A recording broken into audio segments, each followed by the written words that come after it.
J.W. Morrison, theologist, Central Coast, New South Wales, Australia, looking at the USA presidential race, and Kamala Harris, the Fox, as being foxed by Fox.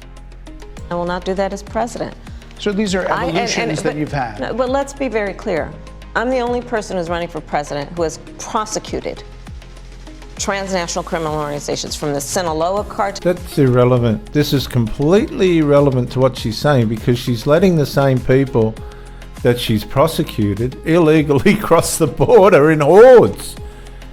These same people that apparently she prosecuted, she's allowing them to cross the border in hordes. This is the contradiction of the... This is happening. She's playing all this out in front of the world. I don't know how the woman's coping with it all. To the Guadalajara cartel, to people who have trafficked in guns, drugs, and human beings. I have spent a significant part of my career going after people who present a threat to the safety of the American people and cross our border with the intent of doing us harm and cross our border illegally, and I will do that work as vice president. I take that work quite seriously. She hasn't done that work as vice president. She's allowed them to cross the border in hordes. The contradictions, oh my gosh. The lies. Lies are evil. Just the lies. She's allowed these people, whether she's prosecuted them or not, to cross the border by the thousands. Thousands upon thousands. This is a time when voters, especially here in Pennsylvania, are inundated with commercials and ads. They just want it to stop because it's every commercial. But many of them add noise, but a few of them seem to break through. This particular one from the Trump campaign has gotten a lot of attention. Kamala supports taxpayer-funded sex changes for prisoners. Surgery. For prisoners. For prisoners. Every transgender inmate in the prison system would have access.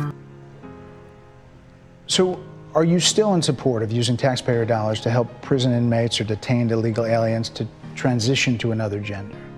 I will follow the law. In other words, yes. In other words, yes, it's the law and I'll follow it. I won't oppose it. I won't change it. I won't fix it. I won't stop it. Look at the face. I'll let it continue. It's the law. Too bad, and that's it. She's not answering the question. She's being covert. She will allow it to continue. And it's a law that Donald Trump actually followed. Well, it's not a law that Donald Trump actually followed. Donald Trump's in opposition to it. And again, she's trying to blame shift. She's trying to change the focus to somebody else. This woman is so crafty and so clever. She's a master of evil. You're probably familiar with, now it's a public report, that under Donald Trump's administration, these surgeries were available on a medical necessity basis to people in the federal prison system. And I think, frankly, that ad from the Trump campaign is a little bit of like throwing, stones when you're living in a glass house. The Trump aides say that he never advocated for that prison policy and no gender transition surgeries you know what, you got to take responsible for what happened in your administration. Yes, he is responsible for. Look at the smug. Look at. It's like nah. Trump was under that law. He never went along with it, and he didn't agree with it. And apparently there were no surgeries in the prison system under his government. But she's saying, well, he was president, and it was all happening. Look, it's like a little child. Nah. No surgeries happened in his presidency. It's in black and white. Would you still advocate for using taxpayer dollars for gender reassessment surgeries? I will follow the law, just as I think Donald Trump would say he did. You would have a say as president. Like I said, I think it's real. He spent $20 million on those ads. Now she's just gone completely off track. She's gone completely off track, and this is a classic example of what it's like to blame shift. This woman is impossible. Ads trying to create a sense of fear in the voters because he actually has no plan in this election that is about focusing on the needs of the American people. Okay, so if an inmate, right, and this is the context, a male inmate in a prison that's killed someone or whatever else they've done, shot 10 people or strangled their mother or whatever, if they put their hand up under law, I want to become a female and go to a female prison, she'll allow it all because it's part of the law. She is not saying that she will oppose it. This, can't you see? Whereas, at $20 million on that ad. Yeah, $20 million to let people know that he's going to prevent this from happening. She can't stand it because she wants it to happen. An issue that, as it relates to the biggest issues that affect the American people, it's really quite remote. And again, his policy was no different. Look at... Okay, is the what's happening on the border remote? No. Do you want your taxpayers' money going towards these transgender people, criminals as well, to get their sex changes, which is in opposition to the way God made us and what we're supposed to do? She's obviously not a Christian. Is she a Christian? Does anybody know? Because if she is, she's so far away from the principles of the thing, she's lost. Where we are, though. They say on plans for the American people, I'm offering a plan to deal with affordable housing. That's got nothing to do with what they're talking about. They're talking about the transgender issue, and she is going to go along with it because it's part of the law. Offering a plan to deal with what we need to do to strengthen small businesses, which are the backbone of America's economy. I am offering a plan that is about taking care of young parents and giving them the support they need. My plans for the economy will strengthen the economy, as have been reviewed by 16 Nobel laureates, Goldman Sachs, Moody's, and recently the Wall Street Journal, which have all studied our plans and have indicated my plans for our economy would strengthen our economy, his would make them weaker. Why do you would think ignite more people inflation say, and invite a recession by the middle of next year. Those are the... She's just lying, and she hasn't answered the question. She's, again, diverting the attention negatively and deceitfully onto Donald Trump, and she has not faced the question. facts. Why do you think more people say they trust him on the economy than they trust you? I think that when you look at an analysis of our plans for what we would do as President of the United States. And this was something I picked up, viewers. This was something I picked up. She says the word we, right? What we would do as president. So she's a puppet. She's a puppet. I'm going to play that again. What we would do as president. Plans for our economy would strengthen our economy. His would make them weaker. Why do you would think more ignite people inflation say, and invite a recession by the middle of next year. Those are the facts. Why do you think more people say they trust him on the economy than they trust you? I think that when you look at an analysis of our plans for what we would do as President of the United States. Who is we? Okay, see, she's just a puppet. At what we would do as President of the United States. You've got to catch these little things. It has been clear to those who study and understand how economic policy works that moving forward, because I do believe the American people are ready to turn the page on the divisiveness and the type of rhetoric that has come out of Donald Trump. People are ready to chart a new way forward. No, they've had enough of you, Karmala, and your policies over the last three and a half years. She's trying to paint the picture that Donald Trump is the reason for all these problems, but it's herself. This is first-class blame shifting. They want a president who has a plan for the future and a plan that is sound and will strengthen our country. My plan for the economy does exactly that. His plan would be, again, to give tax cuts to billionaires and the biggest corporations in our country and blow up our deficit. It's interesting you said turn the page, Madam Vice President. You were asked on 2 different shows last week what, if anything, you would do differently than President Biden. Here's what you said. Would you have done something differently than President Biden during the past 4 years? There is not a thing that comes to mind in terms of, and I've been a part of most of the decisions that have had impact. Under a Harris administration, what would the major changes be and what would stay the same? Sure. Well, I mean, I'm obviously not Joe Biden. I know. And so that would be one change in terms of. The problem with that answer was she is not obviously Joe Biden, but most of her policies have been photocopied, have been cut and pasted into her policies. So. But also, I think it's important to say with, 28 days to go, I'm not Donald Trump. So, you're not Joe Biden, you're not Donald Trump. Okay, at this point, she's in very deep. She's had to take a drink of water. I don't blame her. This is the hardest interview that she's had to face, and she'll probably never ever do it again. But nothing comes to mind that you would do differently? Let me be very clear. My presidency will not be a continuation of Joe Biden's presidency. And like every new president that comes in to office, I will bring my life experiences, my professional experiences, and fresh and new ideas. I represent a new generation of leadership. And so will Donald Trump. Donald Trump is a much more economic and business type person. He doesn't muck around with these people of other nations and things. He knows how to bring money into the country, which he will. I can't see this woman doing anything that she said, because for the last 3.5 years, she hasn't done anything that she said she was going to do.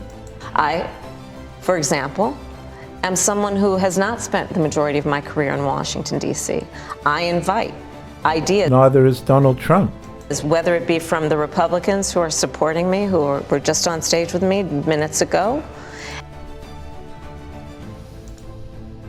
and the business sector, and others who can contribute to the decisions that I make about, for example, my plan for increasing the supply of housing in America and bringing down the cost of housing, addressing the issue of small businesses, which is about working with the private sector to bring more capital and access to capital to our small business leaders, including my plan for a $25,000 down payment assistance for first-time home buyers and for small businesses, extending the tax deduction from $5,000 to $50,000. We've heard a lot about those plans in recent days.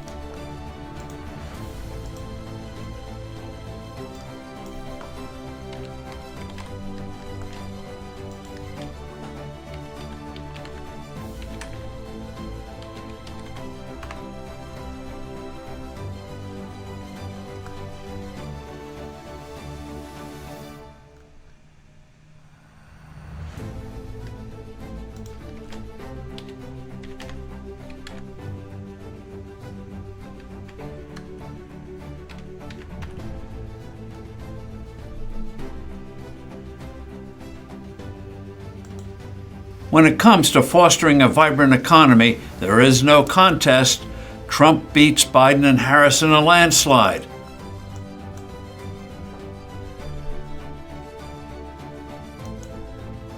When it comes to fostering a vibrant economy, there is no contest. Trump beats Biden and Harris in a landslide. A lively new book spells out why.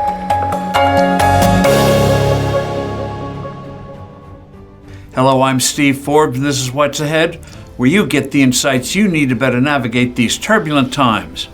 The economy and inflation are uppermost in voters' minds. A new, concise, crisply written book by noted economists Arthur Laffer and Steve Moore, called The Trump Economic Miracle and the Plan to Unleash Prosperity Again, which is available on Amazon, does three big things. First, with charts and straightforward language, it lays out how Donald Trump revved up the languishing U.S. economy when he took office in 2017. The same principles also got things moving again as the COVID emergency receded. The economy was recovering with gusto when Biden-Harris took office. Second, it details how Joe Biden and Kamala Harris and the far left wrecked it. Finally, the authors outline the ways Trump will get things back on track to achieve the goal of blowout growth rates.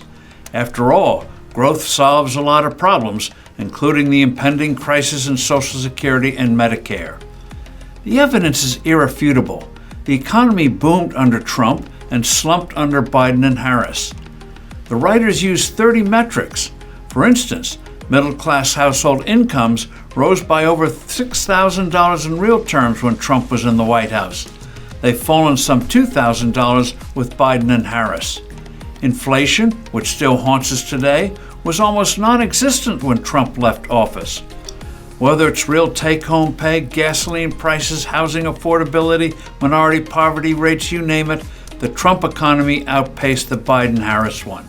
In fact, it outpaced the Obama one, which was anemic under President Barack Obama. Key to Trump's success was the historic tax bill of 2017. It slashed the corporate tax from 35%, one of the world's worst, to 21%. Taxes for small businesses were reduced. The standard income tax deduction for individuals was doubled.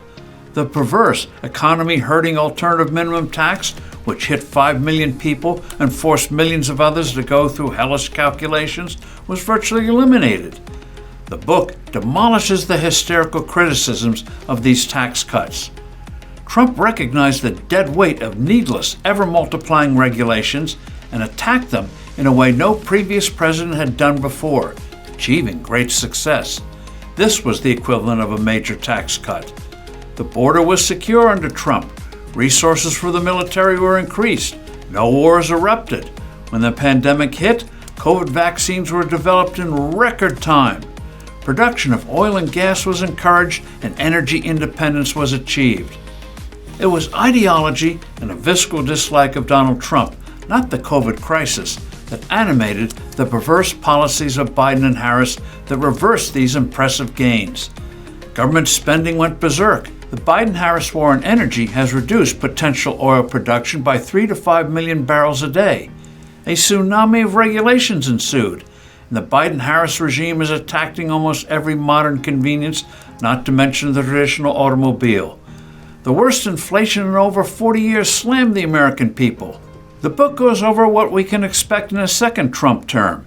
The 2017 tax cuts made permanent and new reductions added, like no taxes on Social Security and tips. There will be a new energy boom. Regulations will be whacked. A merit-based immigration system is likely to be pursued. Out-of-control spending will be hit hard by getting rid of useless programs like green energy boondoggles and massive waste. Elon Musk is champing at the bit to get started here. What makes the book credible is not only the hard data, but also the acknowledgement of where the authors had concerns about some of Trump's approaches, such as on trade. The authors, for example, don't share Trump's antipathy to trade deficits, pointing out they're accompanied by capital flowing into the U.S. economy, thereby strengthening the economy. Using the threat of tariffs to get reductions of trade barriers with other countries, though, can work, the authors acknowledge. Bottom line, we have here a highly useful, enlightening book, perfect as Election Day approaches and a likely Trump transition follows. I'm Steve Forbes. Thanks for listening. Do send in your comments and suggestions.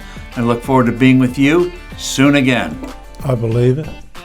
Your campaign slogan is a new way forward, and it's time to turn the page. You've been vice president for 3.5 years, so what are you turning the page from?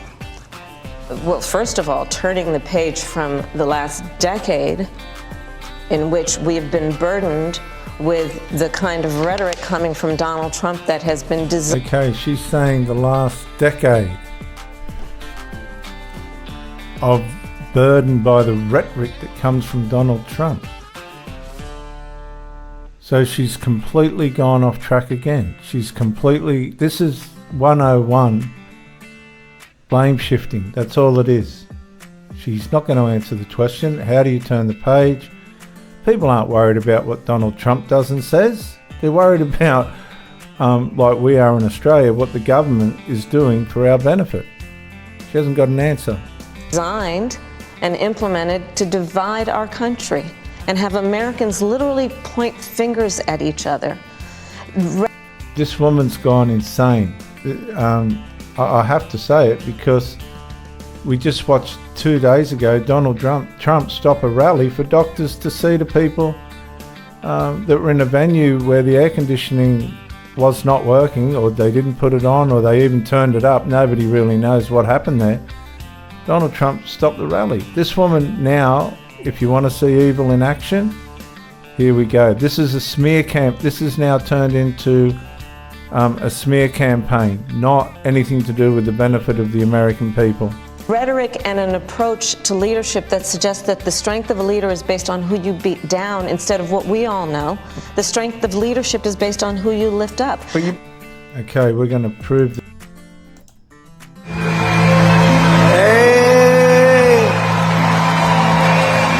Great. This is 2 days ago. We love that man. Stand up next to you and defend her still today. Hold it, please. A doctor, please. Doctor. Our first responders are amazing, the way they can do things so beautifully and quickly. That looks a little bad. Thank you. Hey. Hey. Great. We love that man.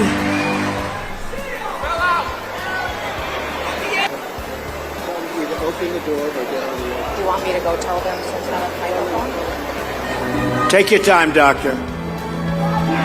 I want this to be a really important evening. And those two people that went down are patriots, and we love them. Yes. And because of them, we ended up with some good music, right? Right? Doesn't sound like somebody that Kamala Harris is describing. That was 2 days ago. The strength of an American president, which is one who understands that the vast majority of us have more in common than what separates us. Madam Vice President, more than 70% of... Ladies and gentlemen, viewers, we're now seeing somebody that's manifesting out of control. She's lost it. People that is about turning the pollsters, page on rhetoric that people are frankly exhausted of, Brett. More than 70% of people exhausted. tell the country is on the wrong track. They say the country is on the wrong track. Now, viewers, we just heard before that the border people are burdened and exhausted. Well, they're not burdened and exhausted from Donald Trump. They're burdened and exhausted from Kamala Harris and Joe Biden. It's on the wrong track. That track follows 3.5 years of you being vice president and President Biden being president. That is what they're saying, 79% of them. Why are they saying that? If you're turning the page, you've been in office for 3.5 years. And Donald Trump has been running for office. But you've been the person holding the office. Come on. Madam you Vice and President. I both know what... See, this is absolutely absurd. You've been in office for 3.5 years, you've done nothing, and she turns around and says, and Donald Trump is chasing the office. What they're saying, 79% of them. Why are they saying that? If you're turning the page, you've been in office for 3.5 years. And Donald Trump has been running for office. But you've been the person holding the office. Come on. So that's a smug saying. She's saying, I'm better than Donald Trump because I'm in the office and he's running for the office. I'm better than he is. Can you see underneath what she... That's a very covert, egotistical statement. You and I both know what I'm talking about. You and I both know what I'm talking about. I actually don't. What are you talking about? What she is talking about, and I'm not sure if she's sure herself, she's exalting herself. I'm better than Donald Trump. That's what she's trying. There you go. She's saying, I'm much better than Donald Trump. You know what I'm talking about. I'm the one. So that viewers, as a spiritual theologist, that's almost demons using her vocabulary, using her vocal cords. What I'm talking about is that over the last decade, people have become... But listen, over the last decade... She doesn't like it. You're the one in power and you're weak. You haven't done anything. She's got the hand out. He's saying, give me an answer. She's saying, stop. Stop. It is clear to me, and certainly the Republicans who are on stage with me, the former chief of staff to the... This is desperate. This is absolutely desperate. Okay, this is Satan saying, look at the angels that are on my side, God. They all came with me. It didn't make them right, did it? It didn't make them right. A third of the angels went with Lucifer, and they all fell. And it never... I'm telling you, you've got to look under the surface. The president, Donald Trump, former defense secretaries, national security advisor, and his vice president. This woman's she's gone unhinged, and now she's starting to go into a hysteria. That he is unfit to serve, that he is unstable, that he is dangerous, and that people are exhausted with someone who professes to be a leader who spends full time demeaning and engaging in personal grievances. And ladies and gentlemen, you're watching a demonic rage. A demonic rant. Because she's completely lost it. This is who Kamala Harris is. And it being about him instead of the American people. People are tired of that. If that's the case, why is half the country supporting him? Why is he beating you in a lot of swing states? Why, if he's as bad as you say, that half of this country is now supporting this person who could be the 47th president of the United States? Why is that happening? Because he's better than what she is. That's why. People don't want another 3.5 years of this. This is an election for president. Now watch this. This is like the Exodus. Okay, I'm going to show you something here, viewers. This is very spiritual what's going on here. I can tell you this woman has got more going on underneath than what we realize. Why is that happening? This is an election for president of the United States. It's not supposed to be easy. I know, but it's not supposed to be. Okay, so did you hear how she went into that? A total change of voice tone and delivery. That's that is not natural. This is supposed to be the most powerful woman in the world, really, the Vice President of the United States. It is not supposed to be a cakewalk for anyone. So are they misguided, the 50%? Are they stupid? What is it? I would never say that about the American people. And in fact, if you listen to Donald Trump, if you watch any of his Now watch this. Oh God, I wouldn't say that about the American people. And now she's going to go into a rage. He's the one who tends to demean and belittle and diminish the American people. He's the one who talks about an enemy within, an enemy within. I'm going to cut it there, guys. We'll come back in the next session and wrap this up, hopefully.